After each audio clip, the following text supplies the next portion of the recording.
my bold prediction, and I won't take a lot of time on it, but since I'm going, for lack of better words, balls to the wall with the Jake Fisher breakout player thing, I'm going to say that Andre Smith plays at or near a Pro Bowl level at right guard. And I say this because, first of all, I mean, you look at that line, and yes, there's been struggles with Aboihi, Fisher. Bowling is probably the best, currently the best player on that line. Russell Bodine has struggled.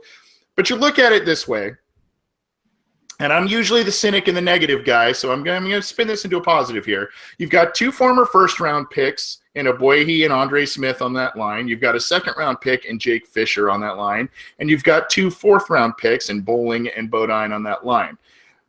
That's very heavy investments. And Scott, I think one of our first shows, you talked about the investments the Bengals have made, if I remember correctly, the high amount of investments in the draft the Bengals have made on the offensive line. Now, just because they made high picks doesn't mean all of those guys will pan out and play well, but you have to figure there's talent there if these are first-round picks, second-round picks. I mean, these are some high picks on that line. Andre Smith was a number 6 overall guy. Bodine, obviously not everybody's favorite player, but if you're a Pro Football Focus guy, Bodine has improved year to year and really improved in the run game, believe it or not, last year by their metrics.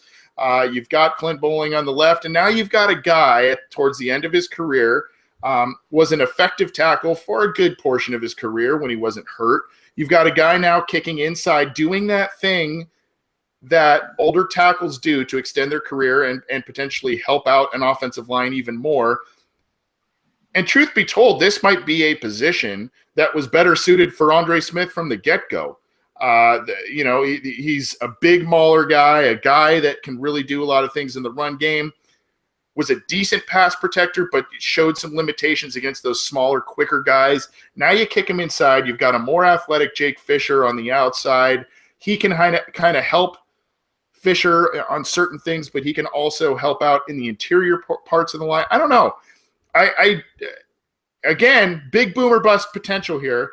And who knows, if Fisher ends up not playing well at all, we might see Andre Smith back on the right tackle spot, relieving him. But for now, I think as an offensive guard, I think there is very, very high potential for Andre Smith to play at or near a Pro Bowl level. And that is my bold prediction for this week. Are we crazy? You guys let us know.